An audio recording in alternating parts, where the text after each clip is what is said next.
Hi, we're in the next part.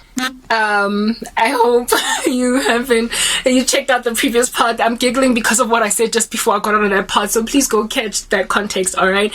I got bewitched by abantu abathwele. Batho ba kukileng. In this country, it means ukuthwala. A person that basically sells their soul to the devil. You can't really sell your soul to the devil, you can always go back to God, right? But I shall use the analogy for the purpose of this, for the purpose of easy reference. People who go to sangomas and stuff, like spiritists, and they ask for wealth at any cost. Some of them carry snakes and stuff, something called a mamlambo. Oh, the things they do. I was tempted to not even believe it's true, but I mean, Adam and Eve were tempted by a snake in the garden that spoke, so mamlambo is a total possibility. And I do believe the witnesses, the testimonies of sangomas that have repented from the occult. Why would they lie? They're servants of God now, you know? Anyway, yeah, no, some of them carry snakes that apparently spit money or whatever, give them riches, wealth, and uktwala, you have to carry this like funny thing, this omen in your environment in order to maintain your success. But there are certain things you can't do, like you can't get married, you cannot sleep with a woman, you have to keep on stealing wombs. So some of them do have to sleep with women, but they steal the destinies of the eggs in these women's wombs in so doing, and that's how they get money. It's the wealth transfers of all the eggs in the womb. So they render women worthless, infertile, by sleeping with them. Others can't sleep with women at all. Like, there's just all different kinds of rules depending on where you go for uktwala kwakho. Now, some of the people that had come against me, like I told you, I was fighting warring executives at MTN all the way up until the CEO. So some people got to where they got, even though really they did not earn those jobs. They did not work hard at all in order to get there. You know, there are those people that you're like, but how did you get here? Hey, how did you get here with just a BCom law and a big mouth? Hey, you don't even have a graduate degree beyond like a postgrad. And now you are like the HR executive at M. How did that happen? Anyway, yeah, like people that go to sangomas to get prosperity, do you understand? At whatever cost, to knock off anyone at all that would literally stand in their way or the way of that prosperity, that said prosperity. And these snakes do their bidding, or these things that they carry, like literally. African spirituality is disgusting. It'll throw you off a wagon.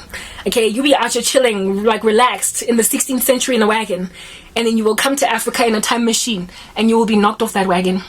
That, like, it's bad. Like, the way that African people do witchcraft is just gross. I don't know how Beyonce and Jay-Z twala, but African spirituality is whack. They carry snakes in their houses and whatnot, whatever. So I got, like, harassed. I got sent witchcraft by people on the toilet. Like, you know, when people think they are dangerous, guys. I was listening to the testimony of an ex-sangoma. This chick by the name of Portia Mohau, actually go check her out, right? She's cool. And she said, I remember one thing that she said in her testimony, when she was still in the dark world, there was some dude that consulted her for something. And this dude basically like was making a promise to Portia about something. No, please do this to me. I promise I'll deliver. And Portia was like, hey, don't you dare cross me. I'm dangerous. She told this guy, don't you dare cross me, I'm dangerous. Portia, in and of herself, was a very prolific sangoma, a Satanist, right? And she knew what she could do in the spirit to people. And when this guy made a promise to her, and basically she was doing him a favor in exchange for a future like reward, like to pay her back or something, she was basically telling him, don't run away with me without giving me my money, I'm dangerous. And I remember thinking, yes, Lavantu, these people in the occult, they think they're gods, they've got delusions of grandeur. These ones, they walk around thinking they are Rambo, staring Van Damme or Sans. Portia confirmed to me that pomp when she told that dude, don't you dare cross me, I'm dangerous. So essentially these guys are these guys that have got these heavy burdens of satanic entities carrying snakes and whatnot to get wealth and prosperity. They walk around thinking they are Rambo, you know, Sylvester Stallone or Van Damme, I'll be back or something, you know, something hectic. They probably even think they're gliding or they're like in slow motion. And when you do something to them, they just look at you and say, hey, I'm dangerous.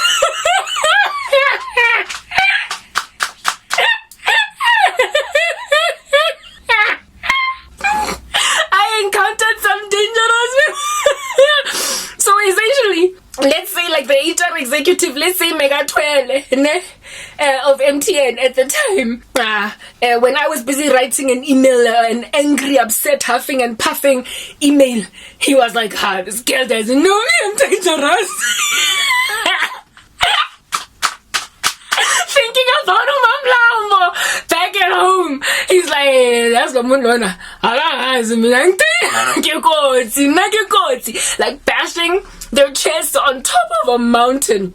Literally priding themselves in the power given them by Satan. Greater is he that is in me than he who is in this world.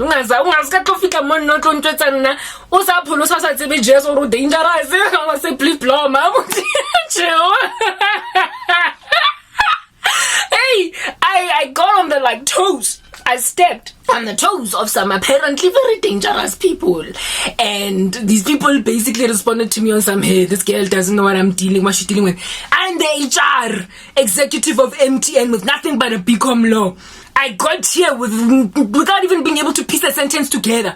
They found me at the taxi rank at North, and now today I'm an executive because I'm Petumam I'm dangerous. I don't see this girl. I got given that kind of shade by people involved in darkness.